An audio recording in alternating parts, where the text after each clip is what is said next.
Hello, my name is Metahive Michael. And I'm Larissa Light, and we welcome you to our presentation about the philosophy of life and liberty. We thank you for taking the time to watch. Do not just take our word blindly, or anyone else's, but to research this topic for yourself. And to question all those who say that they have the one and only true definition of liberty. For those who proclaim to know everything, certainly know nothing at all. In our opinion, the philosophy of liberty is the basic idea and concept of the principle of self-ownership. This idea is one most people agree upon. Self-ownership is the simple fact that you own your own life. To deny this is to imply that another person or deity has a higher claim on your life than you do. And whether you give it away or simply do nothing out of fear, implies you're behaving as human livestock on a human farm controlled by a violent monopoly, also known as a government.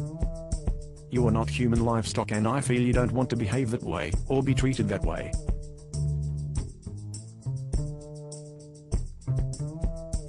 No other person or group of persons can own your life, unless you mistakenly give it to them out of fear and ignorance.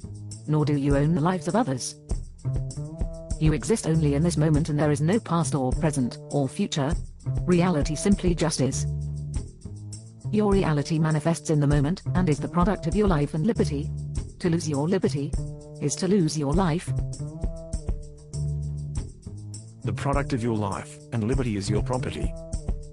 Property can be the fruit of your labor, and also the product of your energy and talents, created in the moment, and is eternally yours.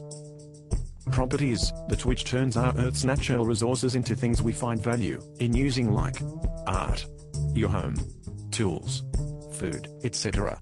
The concept of the fair exchange of property is the exchange of property between people that is done freely, and the exchange is mutual and consented to by both parties without coercion or blackmail.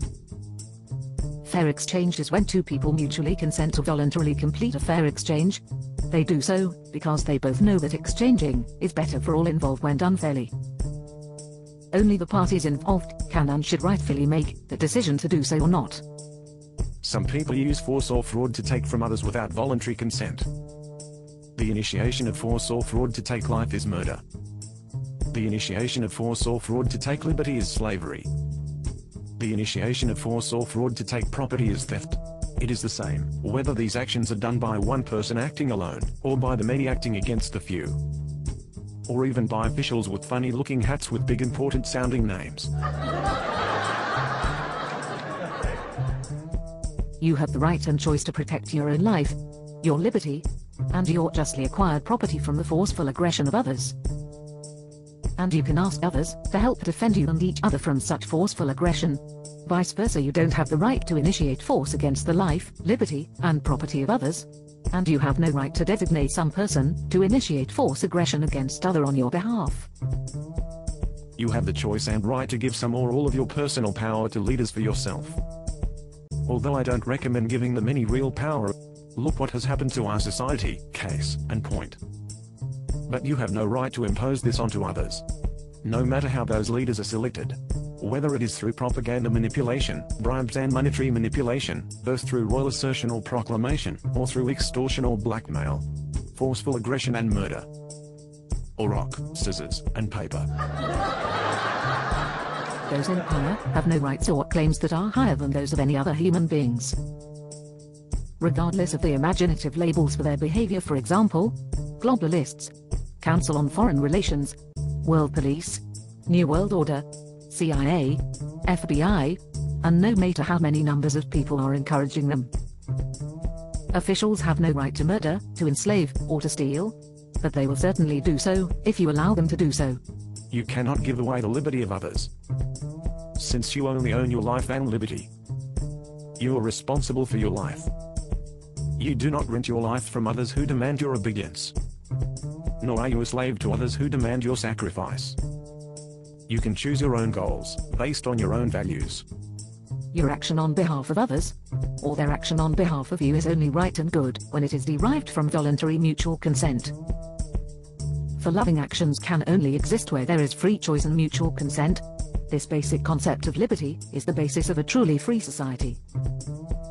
It is not only the most practical and humanitarian foundation for human love and beneficial action, It is also the most spiritually connected and aligned to source energy and love.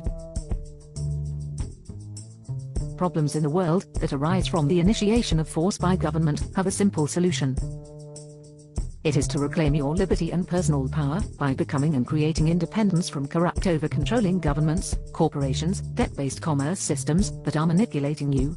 And for the good of all, stop asking the government officials to initiate force on your behalf.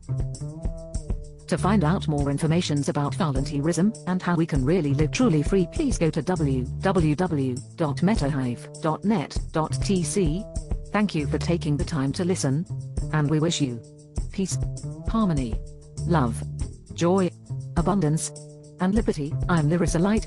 Namaste. Blessings, and please share this video. The rights are Creative Commons and free to distribute without charge. I am Metahive Michael. And may love be with you always. Namaste.